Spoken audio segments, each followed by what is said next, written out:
नमस्कार दोस्तों, मैं हूं मनीष और इस वीडियो में आपका स्वागत है। दोस्तों, इस वीडियो में हम समझेंगे लुकअप के बारे में। लुकअप क्या होता है और लुकअप को कैसे अप्लाई कर सकते हैं एक्सेल में। तो बहुत बेसिक कॉन्सेप्ट है एक्सेल में लुकअप के नाम से। इसमें हम क्या कर सकते हैं, इसमें हम कोई भी वैल्यू फाइंड आउट कर सकते हैं। अगर हमें एक वैल्यू अगर हमें एक कॉलम में पता है और हम उसके करस्पॉन्डिंग दूसरी वैल्यू रिटर्न करना चाहते हैं जो कि दूसरे कॉलम में अवेलेबल है, तो हम लुकअप का इस्तेमाल करते हैं।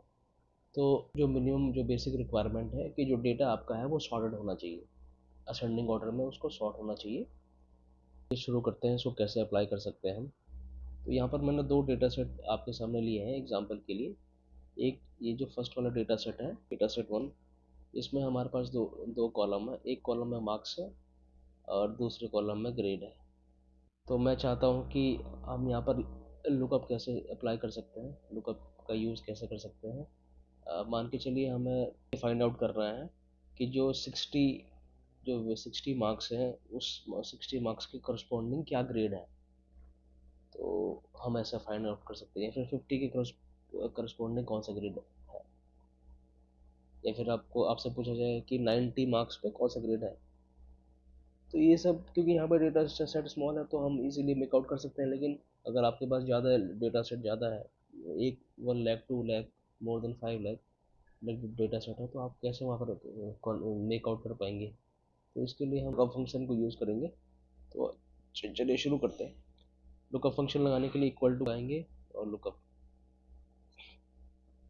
ये लुकअप लगा लिया मैंने। और यहाँ पर जो है फॉर्मूला स्टार्ट हो गया।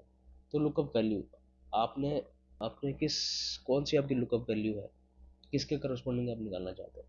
तो यहाँ पर जैसे मैं निकालना चाहता हूँ 60 मार्क्स, तो मैं यहाँ पर 60 टाइप करूँगा, उसके बाद कॉमा। अब लुकअप फैक्टर क्या है। लुकअप फैक्टर है आपका जो आपकी जो वैल्यू है उसकी रेंज क्या है, मतलब 60 की रेंज क्या है, मतलब कौन से कॉलम में वो अवेलेबल है, उसका रेफरेंस क्या है।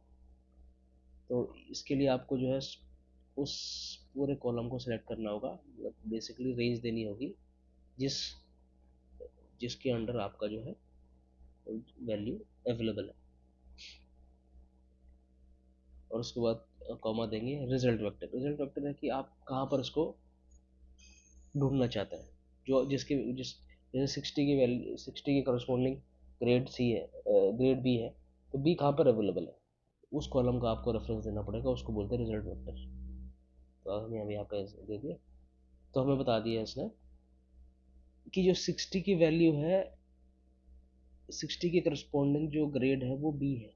तो इस तरीके से आप लुकअप लगा सकते हैं। आपने यहाँ पर क्या करना है, अगर आप फॉर्मूला बार देखेंगे, लुकअप फंक्शन यूज़ करना है। यहाँ पर वैल्यू आप इस वैल्यू के अगेंस्ट आप फाइंड आउट करना चाहते हैं। यहाँ पर मैं 60 के अगेंस्ट फाइंड आउट करना चाहता हूँ, तो 60 टाइप करूँगा, उसके बाद कॉमा लगाऊंगा।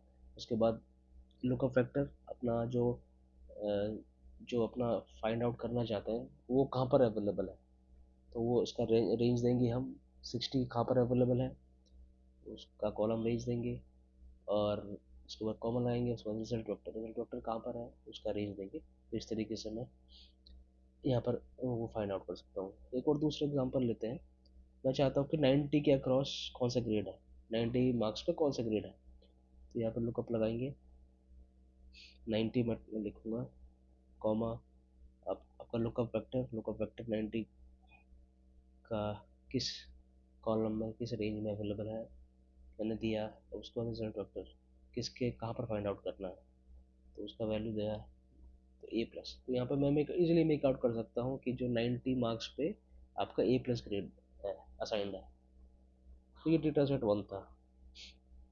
और ये सिमिलरली अगर हमारे पास दूसरा डेटा सेट है, यहाँ पर क्या है कि हमारे पास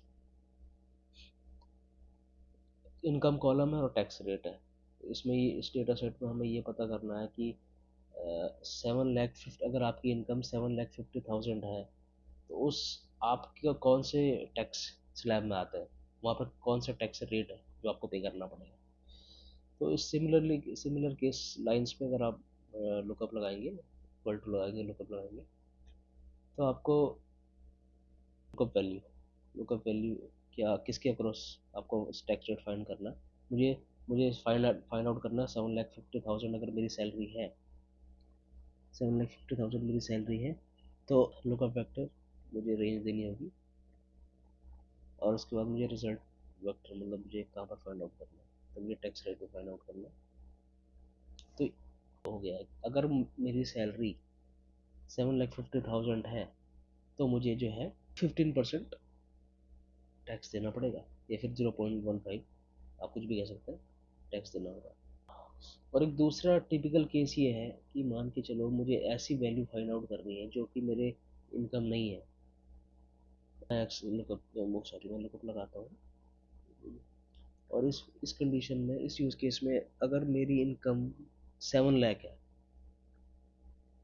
तो 7 लाख है, लेकिन आप अगर देख पा रहे होंगे डेटा सेट में 7 लाख सैलरी है ही नहीं, यहाँ पर 2.5 लाख है, 5 लाख है, 7.5 लाख है, 10 लाख है, 15 लाख है।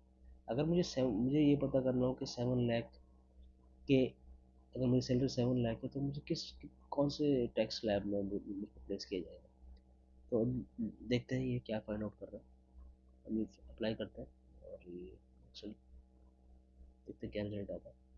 0.1, तो 7.5 लाख है तो 15% टैक्स देना होगा। अगर 7 लाख है, क्योंकि 7 लाख यहाँ पर कोई है नहीं जिसके हम फाइंड आउट कर पाए, तो लुकअप लुकअप फॉर्मूला लें, क्या किया है इसने जो है, 7 लाख अगर मेरी सैलरी है तो मिनिमम टैक्स मतलब जो उससे मिनिमम होगा, उससे 1 लाख कम होगा, 10% पे इसने फाइंड आउट कर लिया। तो अगर आप जो वैल्यू फाइंड आउट कर रहे हैं, अगर आप वो अवेलेबल ही नहीं है, तो ये जो है मिनिमम वैल्यू, उस करस्पॉन्डिंग लुकअप वैल्यू का मिनिमम, उससे कम वाला या फिर उसके बराबर वाला आपको डिस्प्ले कराएगा रिजल्ट। अगर मैं यहाँ पर, अगर मेरी सैलरी अगर मान के चलिए 3 लाख होती, तो रिजल्ट 5%, अगर 3 लाख है तो 5% रिजल्ट आएगा, क्योंकि ये मिनिमम को उस लेवल से एक लेवल मिनिमम आपको रिजल्ट डिस्प्ले कराएगा। अगर मेरी सैलरी होती है 14 लाख, तो ये जो रिजल्ट आना चाहिए वो आएगा 20%। तो इस तरीके से इन्होंने ये लुकअप फंक्शन डिज़ाइन किया हुआ है, और यहाँ पर 2 डेटा सेट से मैंने समझाने की कोशिश करी है। अगर आपको समझ में आया होगा तो प्लीज़ चैनल को सब्सक्राइब कीजिए, वीडियो को लाइक कीजिए, कमेंट कीजिए और शेयर कीजिए। Thank you.